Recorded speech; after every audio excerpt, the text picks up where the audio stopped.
Let's now hear from Jim Mack, retired from oil and gas, but very active Rotarian and helping with new members. Jim? Good morning.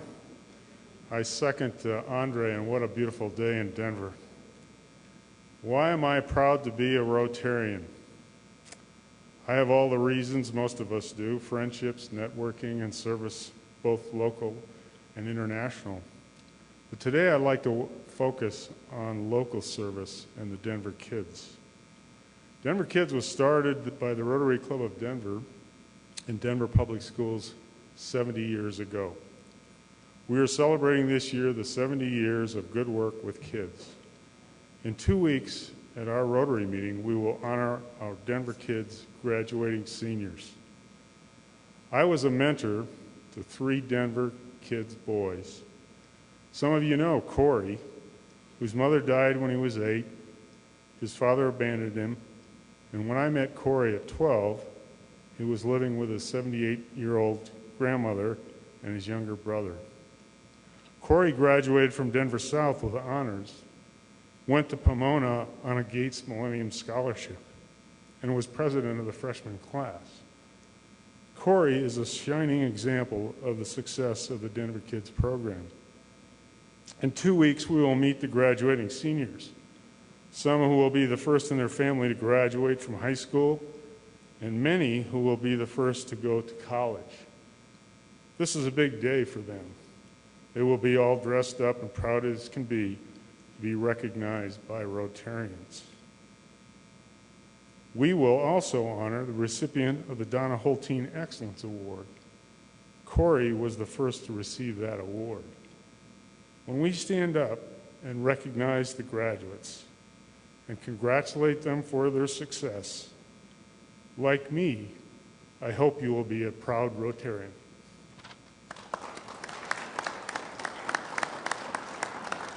Thank you, Jim. That is truly inspirational. Enjoy your lunch. Isn't that meatloaf unbelievable? I love the meatloaf. So, let us hear one more time from the man who leases cars like nobody else. Thank you, Andre. Lots to cover today. Let's see if I can get through it. As my dad said, sometimes your tongue gets wrapped around your eye tooth, you can't see what you're saying. Bear with me. Last chance to register for the District 5450 conference to be held in Breckenridge on April 22nd and 24th. The last day to register is tomorrow, the 15th. You make the reservations by going to rotary5450.org. There's also flyers at your table for more information. The next Rotary Connect Happy Hour will be held Tuesday, April 26th at the Walnut Room, 3131 Walnut Street. Thank you, Chris Peters with Robert W. Baird, for hosting the appetizers this month. Harriet wanted you to know that the volunteers are needed for the Global Water Challenge this Saturday, the 16th. The Global Water Challenge was started in 2003. It's one of the Global Health Connection's original projects. The competition gives Denver-based middle school students the opportunity to research and study water issues locally and globally. The project is funded by a Rotary District grant, Denver Rotary Club Foundation grants through the World Community Service Committee, seeking volunteers to join from just 8:30 to 12:30 at the Auraria campus. No background is needed. You'll be joining a panel. Please see Harriet Downer for more information. She says it's really good fun, and we have supported this for a long time. Harriet, where are you? People can find it right here. Denver Center for National Studies Foundation invites you to a spring benefit dinner on the 27th. It's going to be held right here at DAC Grand Ballroom. Get more information from Dan Lutz. He's not here today. Find him in the directory. That should be fun also. Rotarians, you and your friends, family, and colleagues are invited to the Denver Kids Annual Fundraising Breakfast on May 4th at 7:30 at the Sewell Grand Ballroom. Denver Kids will be presenting their Community Impact Award to the Rotary Club of Denver, along with the Denver Public Schools in celebration of their collaborative effort to establish Denver Boys in 1946 and their 70 years of continued support. We hope to have strong Rotary presence there. support Denver President Andre as he accepts the Community Impact Award on behalf of Club 31. As you know, the Rotary Club Foundation provides a grant of $100,000 to Denver kids this year. Numerous Rotarians have personally dedicated their resources and passion to this work. Invitations are on your table throughout the room. Please note there's not a fee to attend the breakfast. A portion of the program will be dedicated for asking guests to make a donation. Space is limited. RSVPs are required. So as Jim Mack said, don't forget our club meeting on April 28th will be our annual Denver Kids graduation program. You're encouraged to sit at a table with a Denver Kids student, have some questions in mind to keep the conversation going. It's a great opportunity to know the students, the staff, and the program and the staff part of Denver Kids program that we invest in. Family of Rotary, Bob Martin, Sue Fox's husband, reports that she is growing weaker. She's now only accepting family as visitors during her final days. Please continue to keep Sue and her family in your thoughts and prayers. The video and picture that we took was appreciated. Breatharians this week, if you're here, please stand up. Max Smith, Jay Yake, Jim Warner, Tom Crane, Barb Burv, Will Schneider, Chuck Thompson, and Gene Wiggins. Stand up. Happy birthday.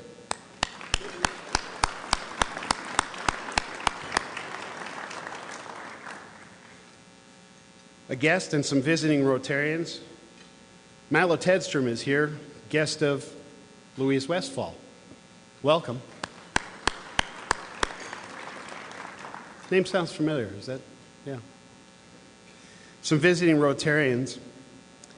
Hal Chase and April Chase are here. I don't know from what club. Where are you from? Where? Welcome.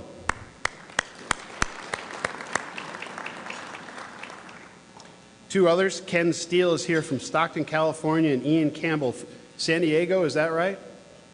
Welcome. Andre, back to you. Have a good week. Thank you, Brian. And, if Brian would love to lease you a car, Ed Heath is the man to appraise your car. And Ed is going to have the fun duty of introducing a brand new member. So may I have you up on the podium, please?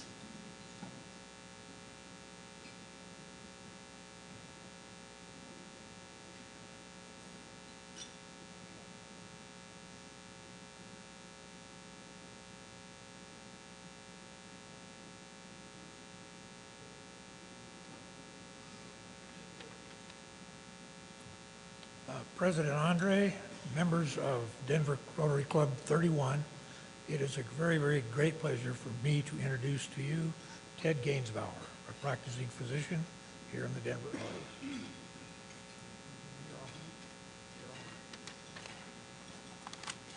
Well, I'm very honored to become a new member of the Rotary Club. Just to give you a little background, I recently retired as a child and adult psychiatrist after 33 years of private practice. I grew up in Michigan and received my undergraduate and medical degree from the University of Michigan. And then after an internship at LA County in Los Angeles, I completed my adult and child training program here in Colorado. After training, I was on the faculty of in the Department of Psychiatry for 7 years, first as head of the Student Mental Health Service, and then subsequently I had a research grant to study emotional development in normal children and abused, neglected children. I went into private practice in 1982 and had a general practice in both adult and child psychiatry, but have had a long-standing interest in early childhood and working with young children, particularly children who had experienced trauma. I continue to teach at the university as a clinical professor, and over the years I co-authored a book and have written a number of articles on emotional regulation, emotional development, and attachment in young children. I certainly hope, as in becoming a part of the Rotary Club, that I can contribute, particularly working in the areas of young children, Denver's kids, and hope I can contribute in that area. So again, I'm very happy to become a part of Rotary.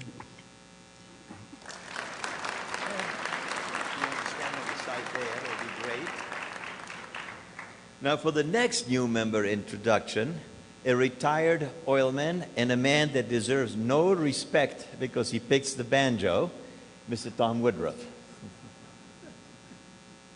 Goes the last shred of my cultural respectability. So meet Bill Emick, good friend. Hello, everyone. I want to tell you just a couple of short stories.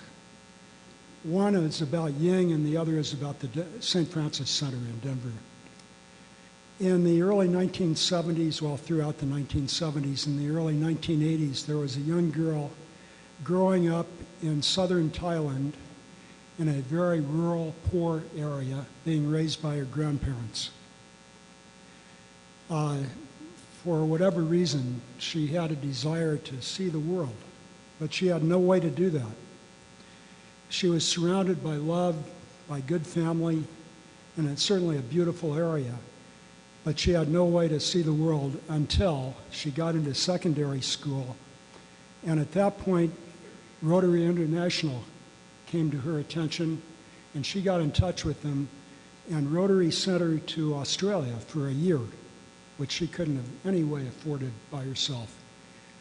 And to make a long story short, Rotary International in Australia ultimately led to her going to the YMCA of the Rockies in Estes Park to work for a year. And that was the same year my oldest son was working at the YMCA of the Rockies. And my oldest son ultimately married her a few years later and produced a wonderful 13-year-old grandson for us. Ying currently lives in Seattle. She teaches at the University of Puget Sound. She's an accountant. And without Rotary International, this would have never happened. So I just wanted to say I'm excited about joining this club because of my own personal experience with that. The other thing I want to just briefly talk about is the St. Francis Center, where Tom Woodruff, my sponsor, and my wife and I volunteer every week. The St. Francis Center is a place that you rarely read about in the paper, but it's a wonderful place for homeless people. It has several aspects to it. One is the day shelter aspect, where people, 800 or 900 people a day, come in the doors to take care of their most basic human needs, going to the bathroom, taking a shower, getting clothes, and in many cases just hanging out in a safe place during the day. It also has an apartment complex for 50 homeless men next to it. They're currently building a place for 50 homeless women by St. John's Cathedral. They have medical care, psychiatric care for people. It's employment services. It's a great place. And if any of you are interested in learning more about homelessness or the St. Francis Center, I know Tom and I would be happy to talk with you sometime about it. I'm looking forward to being a member of this club and seeing all of you in the months to come. Thank you.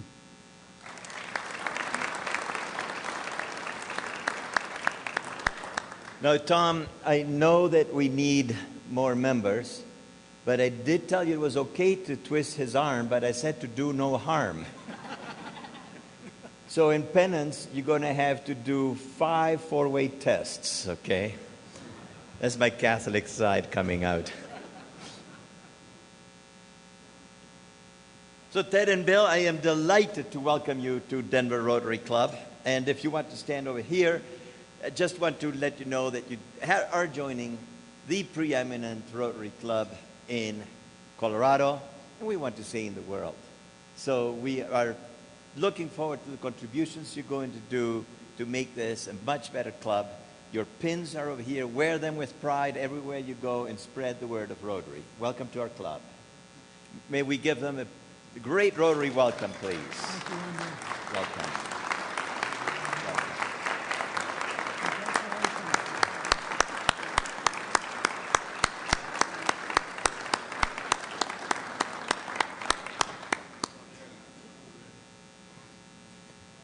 Now, in Rotary, we know that over and over, reaching into our pocket and our wallets and our checkbooks to support our foundations. And that is one of the things that makes Rotary great. And our foundation is blessed to have a tremendous board that is headed up by John Clue. And John just returned from Mexico, where he lives in the altered reality of a different world. And he comes today to us to make a great check presentation. John? Thank you, President Andre. And good afternoon. And I feel I've come back home emotionally. This is my home, and this is my Rotary Club, although I make up every week in Mexico. But I feel so comfortable and so much at home here, and thank you for that. Your Denver Rotary Club Foundation.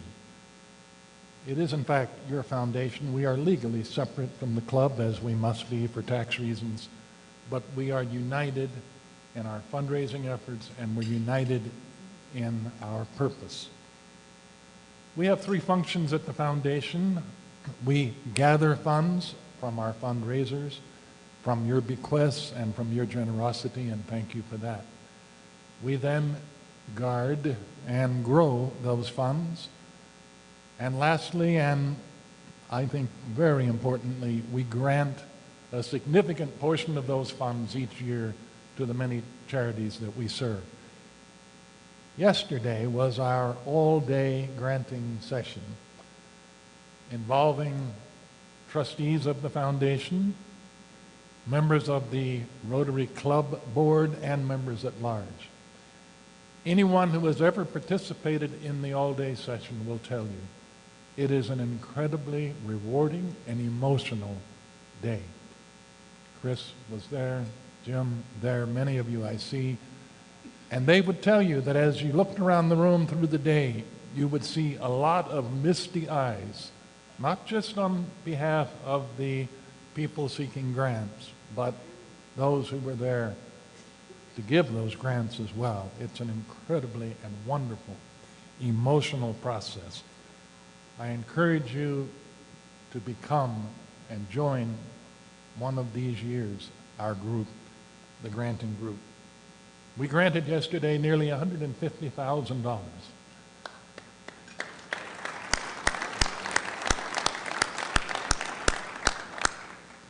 One of the charities that we support is Junior Achievement. Christy Schaefer is the Executive Vice President of Junior Achievement and also our incoming President of the Rotary Club of Denver for this upcoming year. Junior Achievement has 6,000 volunteers that she coordinates, serves 127,000 young people each year, and teaches them three basic tenets, and I know she'll tell you more. Financial responsibility, how to conduct their financial lives. Workplace readiness, how to get ready to go out into the workplace world. These are things not taught in school. And finally, entrepreneurship, certainly not taught in school. So with no further ado, I'd like to present to Christy a check from the previous granting cycle, not the one of yesterday, a check for $4,000, and thank you, the Rotary Club of Denver, for your help in making this possible. Christy?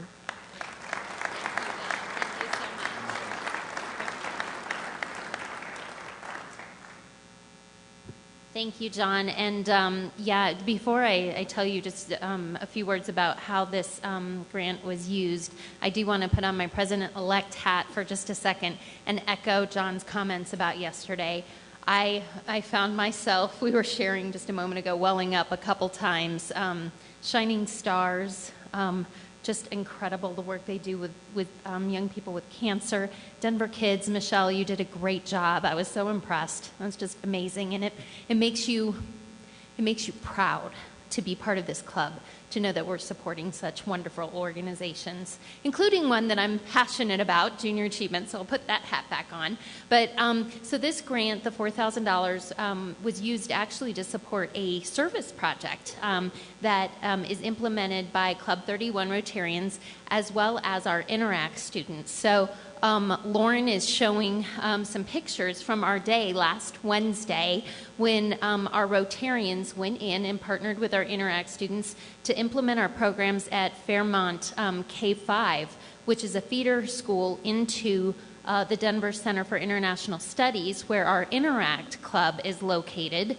And so this is a terrific opportunity for Rotarians to be wonderful role models to those Interact students, and then the Interact students to be wonderful role models to those younger students. 95% of the students who go to Fairmont qualify for free reduced lunch. So in a lot of cases, these are younger students who are growing up in households where no one works. Or if they do, maybe they have jobs that they don't love per se. So this is a great time for Rotarians to share what they do, their journey to how they got to their current position, or maybe a position they've retired from, and then the younger students from Interact to share why they chose to go to DCIS and why they have plans for continuing their education after high school. So it's a terrific day, as you can tell from the pictures. I'm also really proud to say that we had brand new Rotarians. We had Rotarians that have done it year after year. L. Berger comes to mind. But I would like to name them because and please stand up if you would, so that we can all recognize your time and your efforts of being out in the community. So Debbie Kaufman, Win Gandera, Juan Valdez, David French, L. Berger, Giles Paulson, Paul Jones, Chad Adams, Harriet Downer, Jean-Claude, Pete Bellows, Rob Stone, Lynn Dawson, and Mary Penny. I can't thank you all enough for stepping out of your comfort zones. I know it takes quite a bit to prepare for that day, and I know it's a tiring day, but I know it was well worth your time. So with that, thank you to you, and thank you to all of you for contributing to our foundation. Thanks.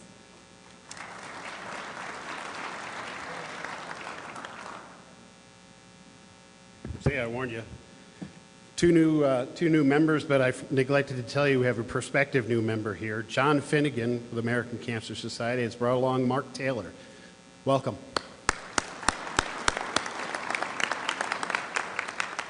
Thank you, Brian.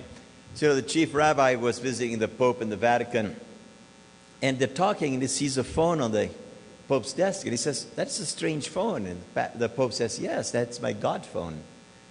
The rabbi says, "God phone, what is that?" "That's how I talk to God." "You mean you don't have one?" And the rabbi says, "No." "You want to talk with the Lord?" He says, "Absolutely." So he talks for 4 hours, has a great conversation with God, and hangs up with tears in his eyes. He says, "Wow, this is unbelievable. How much do I owe you for the call?" And the Pope says, No, it's on me." "No, I insist," says Rabbi, "I want to pay." So he looks at the meter and he says, "Well, it's $2,874.27. He says, "That's the best $2,000 I ever spent," writes the check. A year later, the Pope is in the Holy Land, and he says to the chief rabbi, he says, "Oh, I see you got a phone for God." He says, "Yes. I need to ask him something. You mind?" He says, "Sure, go ahead." For 6 hours he talks and hangs up and says, "How much do I owe you?" And the rabbi says, "Well, it's 25 cents. "It's 25 cents, says the Pope. "How come?" He says, "Well, it's a local call."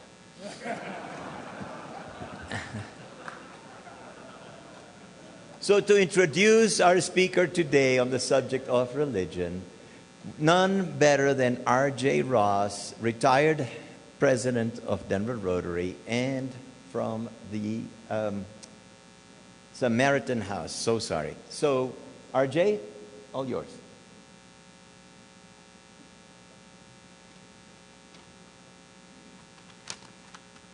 It's a pleasure making this introduction. If Dr. Tom Wolf looks familiar, it may be because he's a member of the Denver Rotary Club.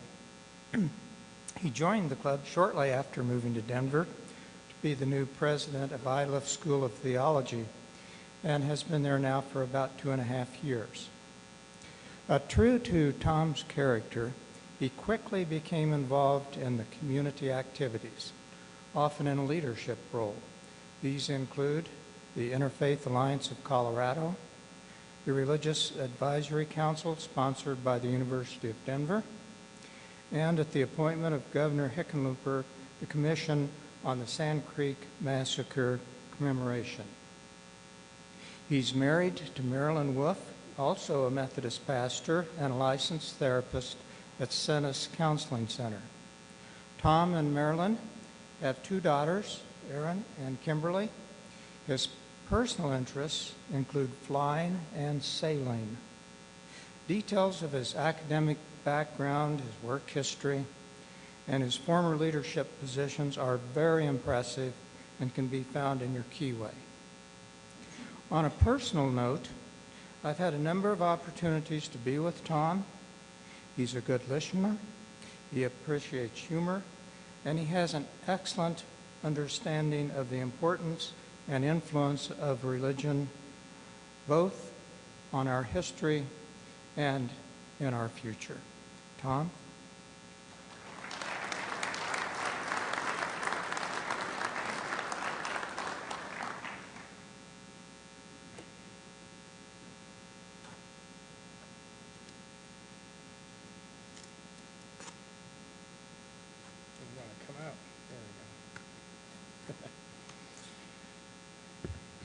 It is a privilege anytime to be introduced by RJ. So RJ, thank you. RJ has played a very significant role in our lives as we made our way to Denver in helping my wife become connected with Cenis Counseling, and so her practice could flourish. So thank you, RJ, for that. And a special thanks to Jim Wilkins, who was my sponsor in joining this club. You know, I was thinking about the first influence I had of Rotary was when I was a high school senior, and the Rotary Club of Geneva, New York decided to have a program where they would bring high school seniors, invite them to the club meetings for 1 month. And during that month, I would be picked up by a Rotarian at the front of the school, and I would be taken to the meeting, and then I would be brought back.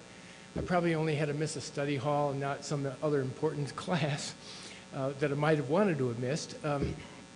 But in that time, I began to realize that there are clubs in this world that have an influence that isn't just local, but who have the audacity, and I mean that in the most positive way, of claiming the world as its place of service.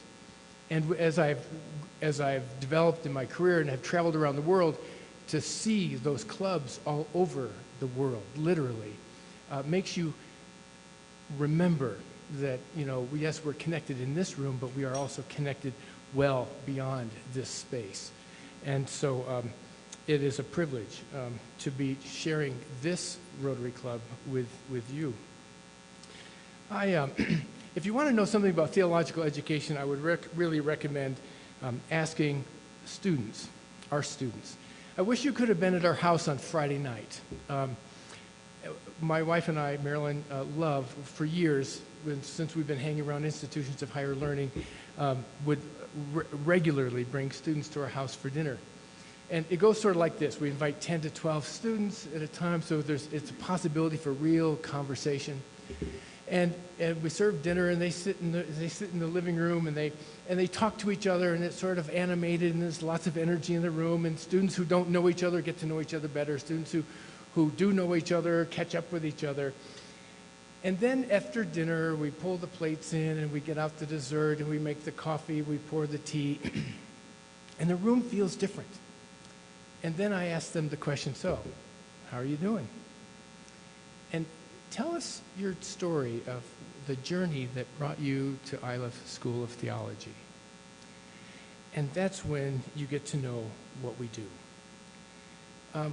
That evening, we had a lawyer who was practicing disability law, and she was doing it in California. And she also knew that she could do certain things with that law practice, but there was something that was missing for her, a spiritual dimension of that work.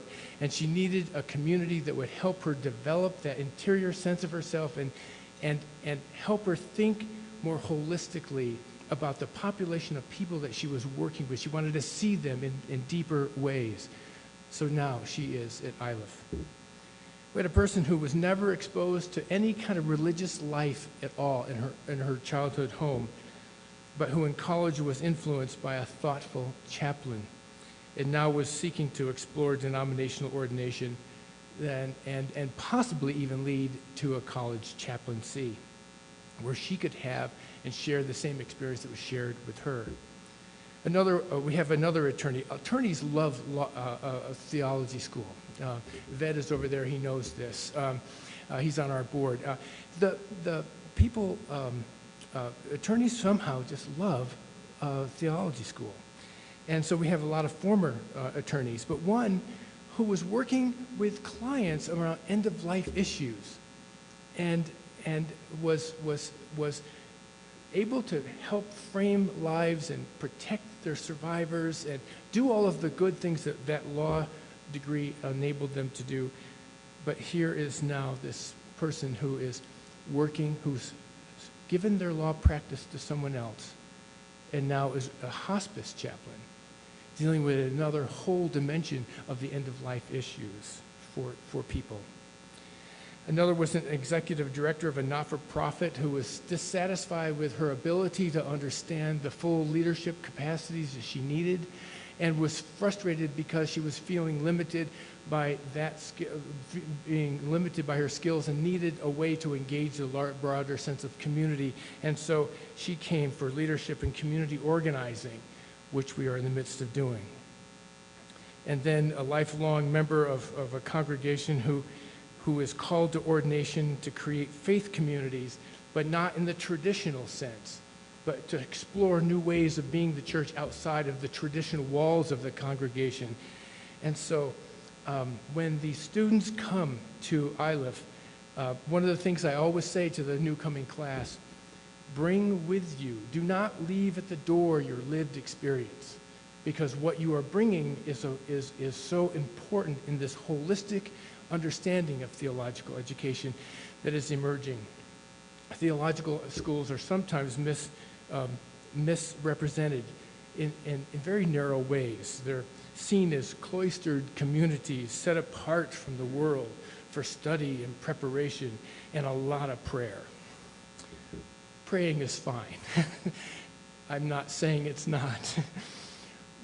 But also they're characterized sometimes as places of monolithic thought and belief. Monolithic thought and belief.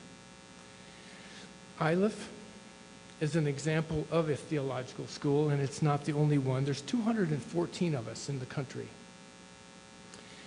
All kinds and varieties and theological orientations, but there's about 214 of us who are accredited through the Association of Theological Schools. And Iliff as an example is about educating leaders for three primary publics. And listen to the order: the world, the church, and the academy. We don't think, we refuse to choose between a training home only for ministerial candidates, or a center only for activists and scholar activists, or a school only for academics. We believe all three are inseparable and enhance each other. So we have got to be educating people who are constantly in the educational process, living fully into the world and not separated from the world. The world is a textbook, a rich textbook, a complex of complex problems that are absolutely difficult to address, but in a holistic way, looking through a compassionate lens, our students enter that space. We're not immune from change. And there have been some articles in the New York Times and one in the HuffPost religion page that have captured people's attention.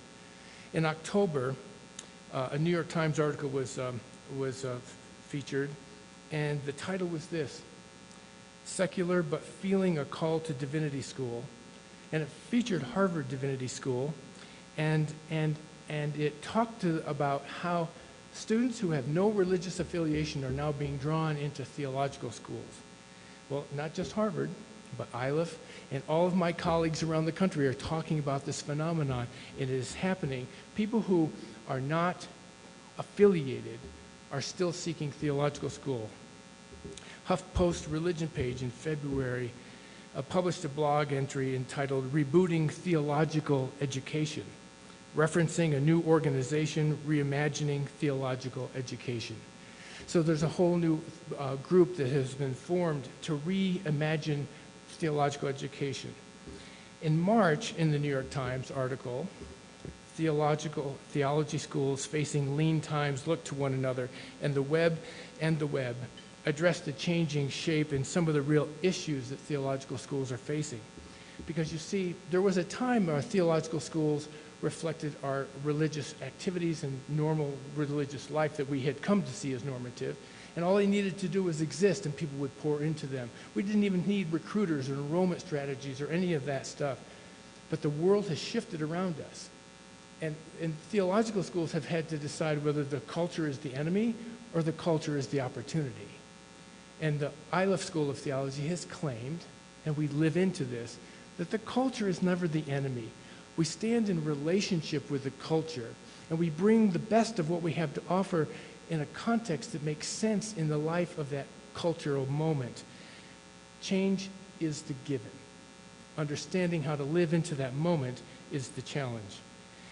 So they name several of the challenges, but let me go back to our students for a moment. Our students have two things in common, and they are a diverse group of people coming from a diverse set of backgrounds and a diverse kind of set of experiences, but they have two things discreetly in common. Each one of them, when you ask them the question, whether they know they're telling this part of the story or not, it comes through. They have an interruption story to tell.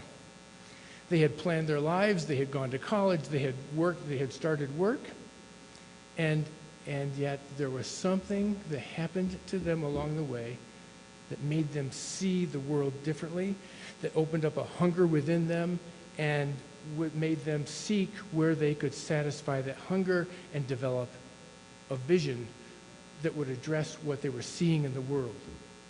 All of them, every single one of them, has an interruption story to tell. And then, here's the other thing they share in common. What they share in common most, I think, is that they come to theological school, whether they come raised in faith communities, whether they've been not raised in faith communities but are alive to the world and they're seeing things that disturb them. Either way, they know that a theological school is that place where they can engage the moral discourse. There's a moral discourse that takes place in all of our curriculum offerings and everything that we do. Some people are coming to learn how to organize communities, a social change program that we offer. Some people are coming into the parish life, but know that the old parish models aren't working any longer and have to open things up. Those are the things that we are in the process of doing, but through it all, they're going to get ethics. Through it all, they're going to study texts of moral thinkers, of the contemporary moment and the ancient thinkers. And they're going to formulate inside themselves a deep sense of regard for the world and people, and a standard with which they're going to see the world and hold fast to an understanding of the world that is life-giving and life-affirming. Spirituality is changing all around us, and theological schools have to have the agility to own their deep tradition, but express that tradition in a new way. Nancy Greenman, one of my favorite change theorists, and one that we referenced in our new strategic plan that we completed last year and approved this fall, says it this way.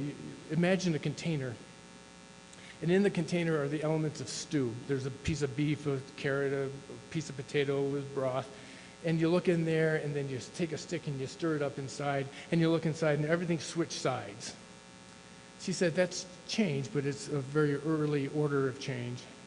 Insignificant, really. And then if you imagine taking that same container and drilling holes in it, and you create the possibility that the outside world can get in and the inside world can get out. You're still committed to the basic shape of the container, but you have taken to the second order of change. But then she starts messing with our minds and, frankly, with our anxiety about change in the world. And she says, imagine if you were to take the handle off of the cup, and what happens if you broke the lip off and you broke it into some pieces in the base of it, and you had a bunch of pieces plus the content. She calls that metamorphosis. And what she, instead of it seeing like it destroying something, she reminds us something very important, that in each piece there is a whole of the DNA of the cup, of the value of the tradition that will continue as you put the pieces together in whole new ways. So the world is calling us to that new transformation. So instead of looking at a series of things that we lose, we all of a sudden are finding our way into new ways of seeing theological education. Because as we struggle with things like enrollment, or as we struggle with the cost of education, how we provide this, as we struggle with denominations that are losing their influence in the traditional way, as we struggle with how students express their spirituality. Students don't come with usually one named membership in a lifetime experience. They have tried different things. They're eclectic, and they put things together, and they try things from different traditions, and sometimes all in one body. But as they do this, you are always looking past the differences that we are experiencing over time. We're always looking for, how do we fashion theology in this context that makes sense and that reintroduces and claims the moral discourse into the world? Because there's characteristics of theology that are both timeless but also address every time. Theology is always relational in nature. Theology always points us to questions of meaning and purpose. Theology always enables us to see and engage the human condition. Theology has a lens of hope. And I don't mean the thin veneer of optimism. I'm talking about hope. The kind of experience that says it can look at all of the tragedy of the world, all of it, and account for it all. And still you have a view that something new can emerge out of it. Theology in its very nature, and it's been misused in times, but if we really let theology do its work, it is inclusive of a community.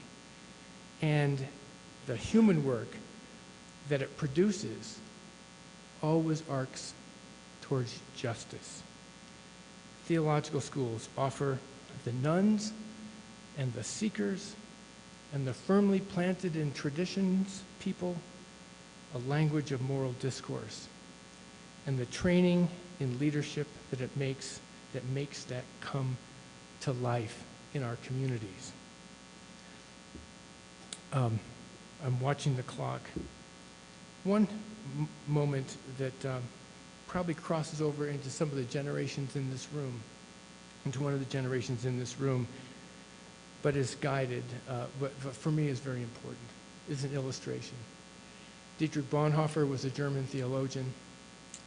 He taught at Union Theological Seminary in New York City. And in the 30s, brilliant theologian, and a person of faith and a member of the Lutheran community. And he was watching his beloved German homeland being ravaged by the Nazis under Hitler. And he made a decision to leave his teaching post, and his colleagues on the faculty at Union pleaded for him not to go back. But as a theologian and an ethicist, he went back to Germany to participate in the resistance against Hitler. And as a result, lost his life at the hands of the Nazis. And 1 month before the end of the war, was executed by him, by Hitler. And then Hitler fell, and the war in Europe took a turn toward peace. But there was a person who was touched by that moral discourse and stepped into the world, because theology always relocates us into the world in the most meaningful of ways. And so it is a privilege, even in the midst of challenging times and changing times, which really make us deal with our agenda and our purpose. It is a privilege to be a part of a theological community that is committed to that kind of work in a host of communities to make difference in people's lives, but also nothing short of transforming the world. And it's a privilege to be a part of a Rotary Club that feels its presence in the world. Thank you. It's a privilege to be with you today.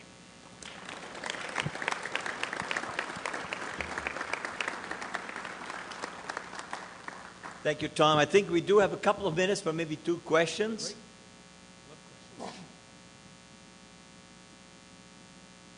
I see a hand back here. One moment.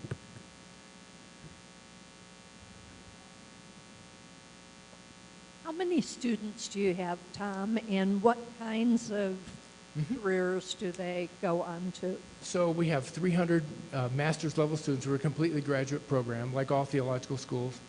And we have 80 to 100 doctoral students that we share with the University of Denver. And so the PhD students are all preparing for the academy, and they will go into teaching roles in a variety of disciplines within the theological frame. We have a Master's of Divinity degree, and these are the people who are going to go into the parish or traditional ministries or ordination tracks and then create new kinds and new forms of ministries. We have a program called Masters of Arts of Social Justice and Ethics, and these are the people who are going to be working in not-for-profit organizations, taking that moral discourse into a different arena, and then be the community organizers of the world. We have Masters of Arts of Pastoral and Spiritual Care, and these are the people who are going to be our chaplains, hospice chaplains, hospital chaplains, and in different kinds of contexts, schools and so forth. And then we have some other programs that we will offer in terms of leadership. We are training, we're building a program in leadership management that we haven't called it that, but that we're developing through a grant from the Lilly Fund that helps our students understand leadership principles and philanthropy principles for the organizations that they're going to serve as well. So a variety of things heading in a lot of different directions. Yeah. Yes. In your concluding remarks, there was a context of Dietrich Bonhoeffer that led me to think, do you recognize that perhaps the United States of America, not very united at all, is probably more threatened by a similar fascist threat? Yes. I think we need to be very aware of history right now, very aware of history. And it's very easy, and one of the points that I would impress upon us today from a theological perspective is that we are a frightened country, and it makes it very easy for us to get energized around building walls, walling off America. And theology doesn't allow us to do that. It's relational in nature in this most fundamental way, and it finds ways to push through conflict and walk closer to conflict in a way to bring both healing of our fear and the possibility of productive relationships beyond ourselves. And so this is a very important time in our history to be very aware of the past. Yeah, thank you for that insight. Thank you. Thank you.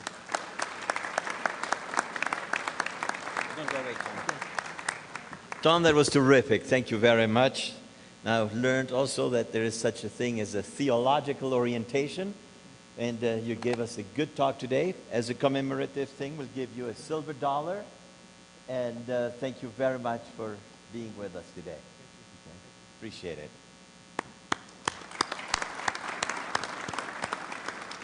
Rotarians, which one of you is willing to stand up and tell us about next week's meeting? What about next week's meeting? Who's going to stand up? Somebody over here, stand up. You said it.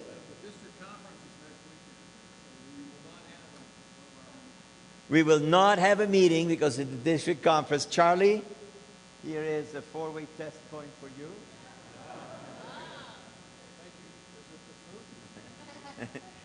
So, you know, we do have our 4-way test, and we do say in it, you know, is it the truth? And I think it's also the basics of all religions. So when you're out there this week, make sure that of all the things you say and do, that it is the truth. Remember that there is no meeting next week, but we will have on the 25th one of the best meetings of the year, which is the Denver Kids graduation.